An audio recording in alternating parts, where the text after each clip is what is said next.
Hi guys and welcome to today's video.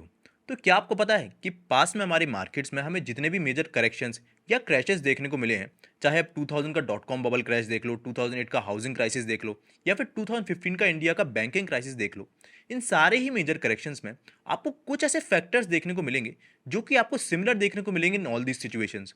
और इन सारे ही factors को स्टडी करके अब ये आइडिया लगा सकते हो कि करंट में हमारे मार्केट्स में हम कौन सी स्टेज पे हैं, और अगर हमारे मार्केट में कोई करेक्शन आता है तो उस करेक्शन की सीवियरिटी कितनी होगी। तो आज के हमारे वीडियो में मैं आपको इन्हीं 4 to 5 फैक्टर्स के बारे में बताऊंगा, जिनको स्टडी करके हम ये समझेंगे कि from the correction point of view हमारे मार्केट्स में हम कहां पर स्टैंड करते हैं। एंड हमारे हर एक वीडियो की तरह ये वीडियो भी पूरी तरीके से डेटा ड्रिवन होगा, और इसमें हम किसी भी तरह के अजम्पशंस पे बात नहीं करेंगे।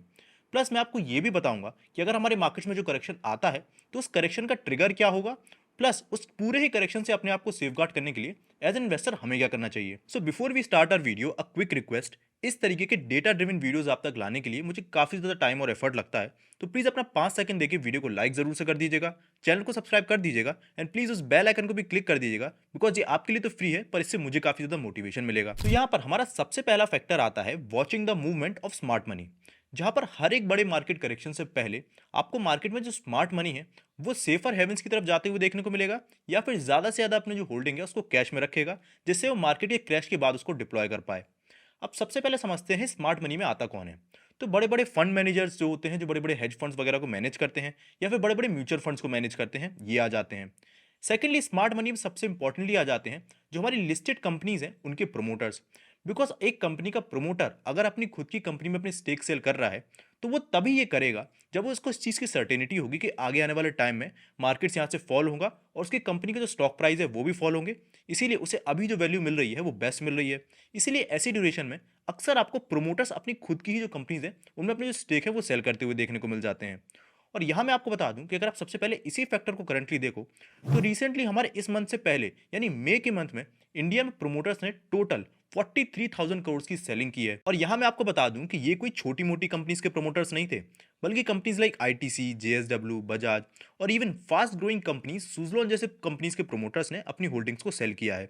और यहाँ पर अगर मैं आपको कॉन्टेक्स्ट के लिए बताऊं तो जो हमें मई के मंथ में अकेले 43,000 की सेलिंग देखने को मिली है, वहीं 2024 के पूरे ही ईयर के फर्स्ट हाफ में हमें टोटल जो सेलिंग देखने को मिली थी प्रोमोटर्स की, उसका नंबर 81,000 करोड़ था। अब यहाँ पर क्वेश्चन आता है कि जब वो होल्डिंग सेल कर रहे हैं तो बाय कौन कर रहा है। तो देखिए एफ के नंबर तो पिछले 1 से 2 सालों से हमें फ्लैट ही देखने को मिल रहे हैं, तो एफ तो इंडियन मार्केट में बाय कर नहीं रहे हैं।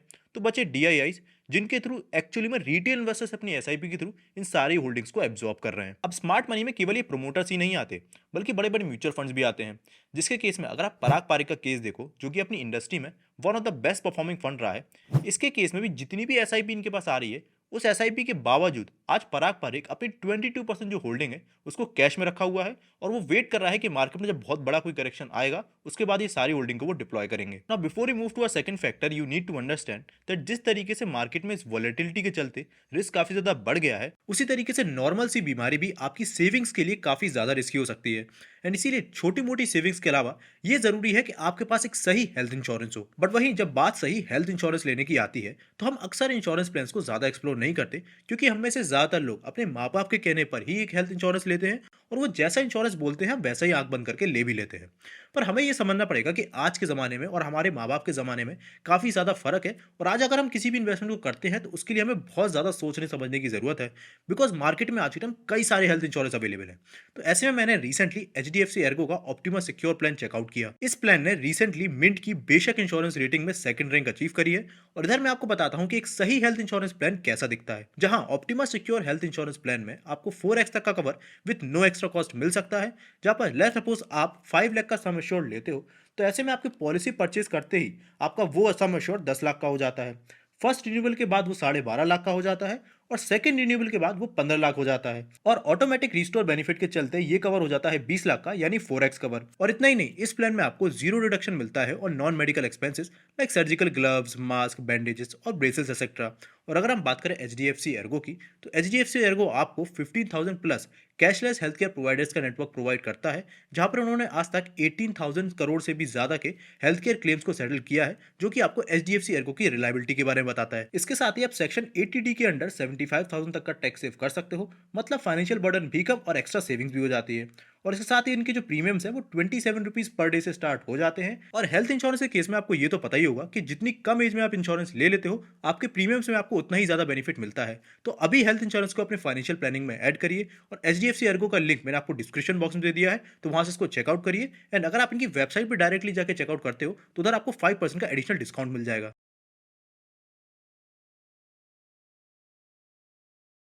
अब इसके बाद जो हमारा सेकंड फैक्टर आता है वो आता है एक्सट्रीम लेवरेज का। तो देखिए, मार्केट में जब भी कोई मेजर करेक्शन हमें देखने को मिला है, उस करेक्शन से पहले हमेशा हमें एक चीज़ देखने को मिली है कि जब मार्केट्स अपने टॉप बनाते हैं, उस ड्यूरेशन में मार्केट में काफ़ी ज़्यादा यूफोरिया होता है, जहाँ पर हर एक इन्वेस्टर को यही लग रहा होता है कि मार्केट में पैसा डाल दो और लॉन्ग टर्म में तो ये ग्रो होगा ही। और इसीलिए मार्केट में जो रिस्क होता है उसको इन्वेस्टर्स कंप्लीटली इग्नोर करके चलते हैं। और काफ़ी सारे इन्वेस्टर्स लेवरेज लेके, यानी लोन एक तरीके से लेके मार्केट में इन्वेस्ट करते हैं। और जब ये लेवरेज का नंबर काफ़ी ज़्यादा बढ़ जाए और मार्केट के डाउनसाइड के रिस्क को इन्वेस्टर्स बिल्कुल इग्नोर करने लगे, तो ये भी एक बहुत बड़ा इंडिकेटर होता है कि मार्केट में एक बहुत बड़ा करेक्शन पेंडिंग है। तो रिसेंटली आपने ये चीज़ तो ज़रूर से ऑब्जर्व करी होगी कि मार्केट्स में ब्रोकर्स के थ्रू मार्जिन ट्रेडिंग फैसिलिटी काफ़ी ज़्यादा फेमस हो रही है, जहाँ पर आपको ये बोला जाता है कि अगर आपके पास 10,000 रुपीज़ भी है, तो बाकी के 3 to 4x अमाउंट यानी 40,000 रुपये आपको आपका ब्रोकर देगा। और इस 50,000 रुपये के अमाउंट को मार्केट में इन्वेस्ट कर सकते हो, और उसके बदले आपको केवल एक स्मॉल सा इंटरेस्ट पे करना पड़ेगा उस ब्रोकर को। और इस फैसिलिटी का यूज़ आज के टाइम रिटेल इन्वेस्टर्स के अमंग काफ़ी ज़्यादा हो गया है, जहाँ पर रिसेंटली पूरे ही मार्जिन फैसिलिटी का जो यूज़ हो रहा है उसका टोटल नंबर निकल के आया है 81,000 करोड़।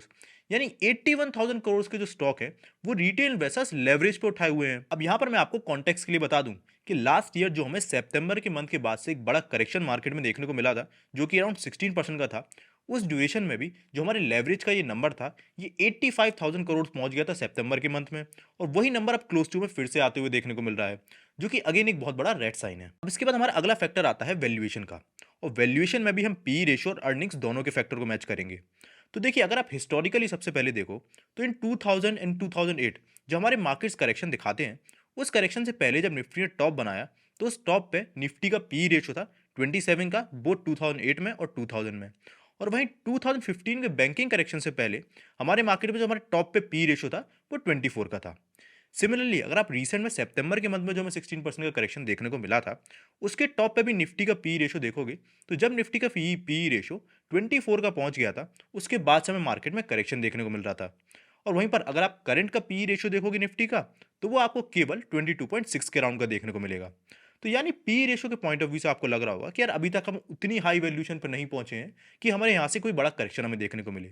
पर यहाँ मैं आपको बता दूं कि अगर आप इसको सितंबर के मंथ से कंपेयर करके देखो, तो यहाँ पर एक चीज हमें वॉच देखने को मिल रही है, और वो है हमारी अर्निंग्स। तो करंट में आपको स्क्रीन पे आपको निफ्टी के ईपीएस का चार्ट देखने को मिल रहा है, जहां पर पिंक लाइन निफ्टी के लेवल्स को डिनोट कर रही है और ग्रीन लाइन निफ्टी के ईपीएस ग्रोथ को। अब यहाँ पर आप देख सकते हो कि लास्ट ईयर सितंबर के मंथ में जब निफ्टी ने अपना 26,200 का हाई बनाया, उस ड्यूरेशन में निफ्टी का ईपीएस 1075 का था। फिर होता क्या है कि उसी क्वार्टर के रिजल्ट्स आते हैं जो कि हमें वीक देखने को मिलते हैं।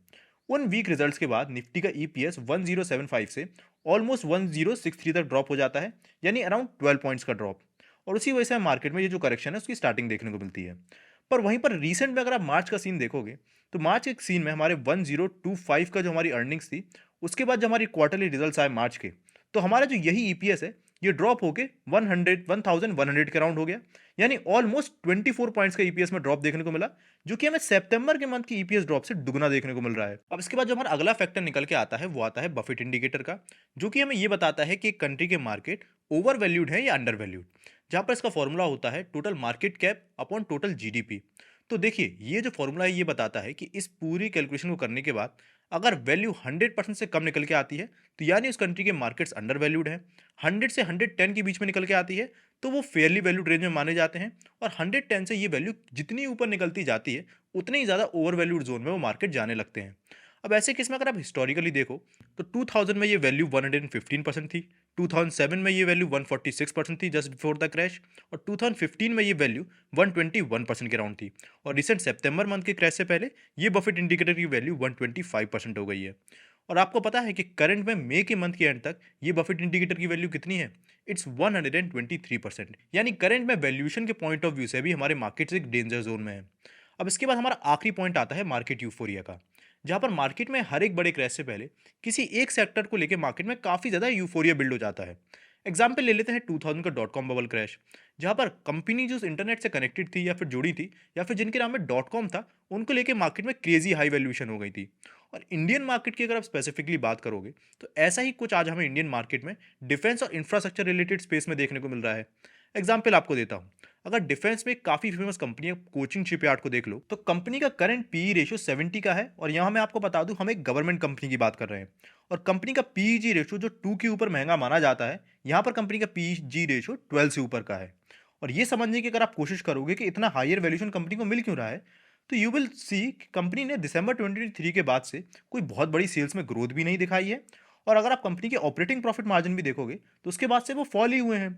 और रीसेंट क्वार्टर में जो आपको नेट प्रॉफिट बढ़े हुए भी देखने को मिल रहे हैं, वो भी तभी देखने को मिल रहा है बिकॉज एक कंपनी को एडिशनल इनकम मिली थी अदर इनकम सोर्सेज से, और कंपनी के कोर बिजनेस में ऐसा कुछ हमें ग्रोथ देखने को नहीं मिल रही है।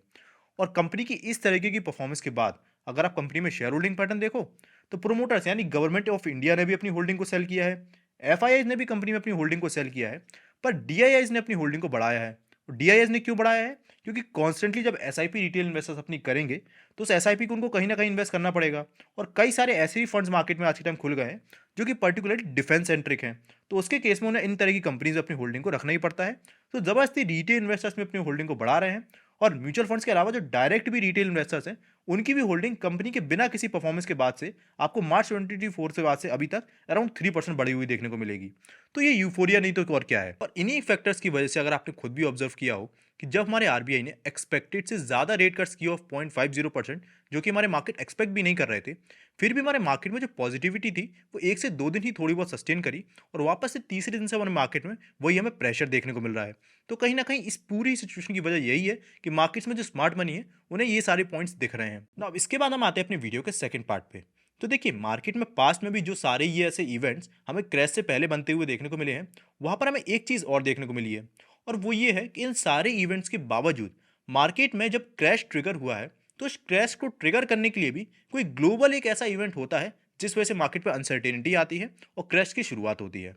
तो अब हम ये समझते हैं कि यहाँ से अगर मार्केट फॉल होता है तो क्या ओवरऑल वर्ल्ड में या वर्ल्ड इकोनॉमीज में कोई ऐसा इवेंट हो रहा है जिसके चलते ये पूरा ही क्रैश ट्रिगर हो सकता है। और उस पर बात करने से पहले मैं आपको बताना चाहूंगा कि अगर आप एक स्लाइटली मोर एक सीरियस काइंड ऑफ इन्वेस्टर हो, तो आप कंसीडर कर सकते हो हमारे चैनल की मेंबरशिप कम्युनिटी को ज्वाइन करना, जहां पर मैं आपको मार्केट्स के रिगार्डिंग टाइमली इस तरीके की डिटेल एनालिसिस प्रेजेंट करता रहता हूं।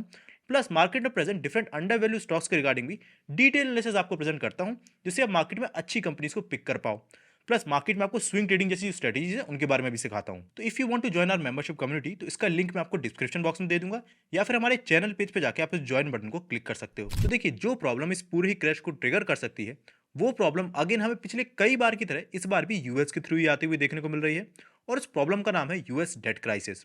तो अब मैं आपको दिखाता हूं कि ये प्रॉब्लम है क्या, और शुरुआत से हम समझते हैं कि ये स्टार्ट कैसे हुई। तो आपकी स्क्रीन पे जो सबसे पहला चार्ट आप देख रहे हो, जो यूएस के अनएम्प्लॉयमेंट रेट और उनका जो फिजिकल डेफिसिट है उसको बता रहा है, जहां पर जो रेड लाइन है वो अनएम्प्लॉयमेंट रेट को डिनोट कर रही है, और जो ब्लू लाइन है वो physical deficit as a percentage of GDP जो उनका है, यानी वो जितना डेट ले रहे हैं उसको डिनोट कर रही है। अब अगर आप हिस्टोरिकली देखोगे 2010 के पहले पहले, तो उससे पहले पहले यूएसए केस में जो अनएम्प्लॉयमेंट और ये फिजिकल डेफिसिट था, ये दोनों ही चीज़ें आपको साथ में ही मूव करते हुए देखने को मिलती थी। कैसे? तो मान के चलिए किसी एक ड्यूरेशन में 1990s में यूएस में अनएम्प्लॉयमेंट बढ़ा। अब अनएम्प्लॉयमेंट बढ़ा तो यूएस ने क्या किया, उस अनएम्प्लॉयमेंट को कम करने के लिए और अपने कंट्री में अपॉर्चुनिटीज जॉब की बढ़ाने के लिए डेट लिया। और वो डेट वो कैसे लेते हैं? जो अपने कॉर्पोरेट बॉन्ड होते हैं, यूएस की ट्रेजरी बॉन्ड जिनको हम बोलते हैं, उन बॉन्ड्स को वो इशू करते हैं। उन बॉन्ड्स में काफ़ी बड़ी बड़ी कंट्रीज इन्वेस्ट करती हैं, और फिर उस पैसे से वो अपनी कंट्री में इन्वेस्टमेंट करते हैं, और इन्वेस्टमेंट के चलते इकोनॉमिक अपॉर्चुनिटीज़ क्रिएट करते हैं। तो जैसे ही उनकी कंट्री में अनएम्प्लॉयमेंट बढ़ा 1990s में, उन्होंने यूएस की गवर्नमेंट ने डेट लिया, जिस वजह से हमें इसको जो ब्लू लाइन है ये ऊपर जाते हुए देखने को मिली। पर जैसे ही उस डेट का काम चालू हुआ और एम्प्लॉयमेंट अपॉर्चुनिटीज़ क्रिएट हुई, तो यूएस में जो अनएम्प्लॉयमेंट रेट है वापस से नीचे आना चालू हो गया, और इसी के चलते जो उन्होंने पहले डेट लिया था गवर्नमेंट ने, वो उसको भी कम करना शुरू कर देते हैं, और वो जो डेट है उसको रीपे करते हैं। बट फिर इसके बाद 2015 के राउंड हमें इस पूरी सिचुएशन में एक बहुत बड़ा शिफ्ट देखने को मिलता है, और वो क्या है कि 2010 के बाद अगर आप देखो कि यूएस में जो अनएम्प्लॉयमेंट रेट था वो लगातार कम आ रहा था, जिसके चलते शुरुआत में तो जो कंट्री है यानी यूएस है, वो अपने फिजिकल डेफिसिट यानी डेट को कम कर रही थी। पर पता नहीं अचानक से 2015 के बाद, इवन व्हेन जब उनका अनएम्प्लॉयमेंट रेट अंडर कंट्रोल था और नीचे आ रहा था, फिर भी अचानक से उनकी जो गवर्नमेंट है वो डेट लेना शुरू कर देती है। यानी जो डेट अनएम्प्लॉयमेंट के लिए लिया जा रहा था, अनएम्प्लॉयमेंट की ऐसी कोई प्रॉब्लम नहीं थी, बट फिर भी डेट इस तरीके से लेना चालू हो गया जैसे कंट्री में कोई प्रॉब्लम चल रही हो, और ये जो डेट काफ़ी बड़े लेवल पे बढ़ने लगा। फिर इसके बाद अचानक से 2020 आया और बहुत बड़े लेवल पे डेट शूट आउट हुआ, जो कि बाद में कंट्रोल किया गया।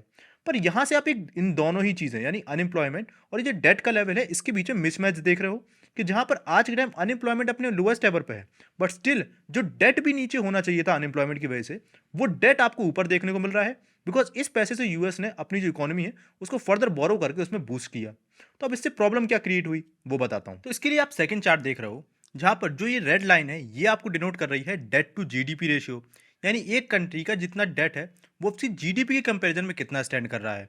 और यहाँ पर जो ब्लू लाइन आपको देखने को मिल रही है वो यूएस के जो 10 ईयर्स के बॉन्ड है उनके इंटरेस्ट रेट्स को बता रही है, कि कैसे विद टाइम यूएस के जो 10 ईयर्स के इंटरेस्ट रेट रहे बॉन्ड्स के वो कम हुए हैं। अब यहाँ पर आप देख सकते हो कि विद टाइम स्पेशली 2010 के बाद यूएस का जो डेट टू जीडीपी रेशियो है, यानी उनका जो डेट है उनके जीडीपी कंपेरिजन में, वो काफ़ी ज़्यादा तेज़ी से बढ़ा है, और करंट में इसका लेवल 120% के अराउंड चला गया है।